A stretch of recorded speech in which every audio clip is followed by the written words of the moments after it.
ફતેગંજ વિસ્તારમાં આવેલી આંગણવાડીની બાજુમાં કચરાપેટી તાત્કાલિક હટાવવા માટે ત્યાંના સ્થાનિક રહીશોએ વડોદરા મહાનગરપાલિકાની કચેરી ખાતે આવેદનપત્ર આપ્યું। વડોદરા શહેર લોકસભા વિસ્તારમાં આવતી સયાજીગંજ વિધાનસભાના ઇલેક્શન વોર્ડ નંબર 3 ફતેગંજ વિસ્તારમાં આવેલ તાજ બુરહાની કોમ્પ્લેક્સની બાજુમાં વડોદરા મહાનગર સેવા સદન દ્વારા કચરાપેટી મૂકવામાં આવી છે।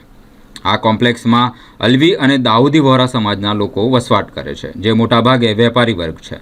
ઉલ્લેખનીય છે કે આ કચરાપેટીની બાજુમાં આંગણવાડીનું કેન્દ્ર પણ આવેલું છે। કચરાપેટીમાંથી દુર્ગંધ, ગંદકી તથા મચ્છરો ફેલાઈ રહ્યા છે, જેના કારણે આસપાસના રહેવાસીઓના આરોગ્ય પર ગંભીર અસર પડી રહી છે।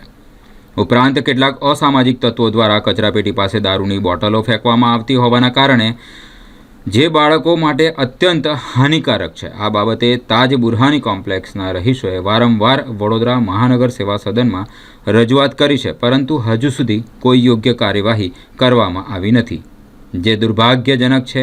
રહીશો અને સ્થાનિક નાગરિકોની માંગ છે કે આ કચરાપેટી તાત્કાલિક હટાવી લેવામાં આવે।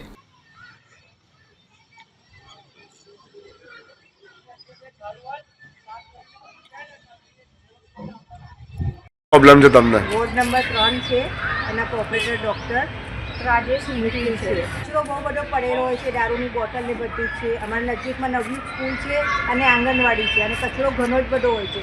ના કોર્પોરેટર આવે છે કે ના કોઈ જોવા આવે છે કે ના કોઈ કચરો ઉઠાવવા આવે છે।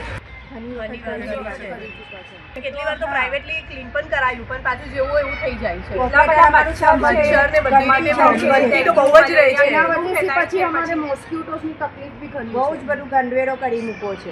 પેલા કચરાના લીધે પેલા ફેમિલી રહે છે, અહીંયા જે ફેમિલી રહે છે, દારૂની બોટલો પડે છે, એ લોકો એનો કચરો લાવીને બહુ ગંદકી કરે છે। પછી નાઈ છે ખુલ્લામાં જ અહીંયા હોય છે, અહીંયા દારૂની બોટલ પડેલી હોય છે, બધી એ જ કચરો ખાય છે। પછી બધા એ જ દૂધ અમારે પીવાનું, પછી દૂધમાં બી કેટલા હાર્મોનલ ચેન્જીસ થાય છે, કેટલું પ્રોબ્લેમ થાય છે।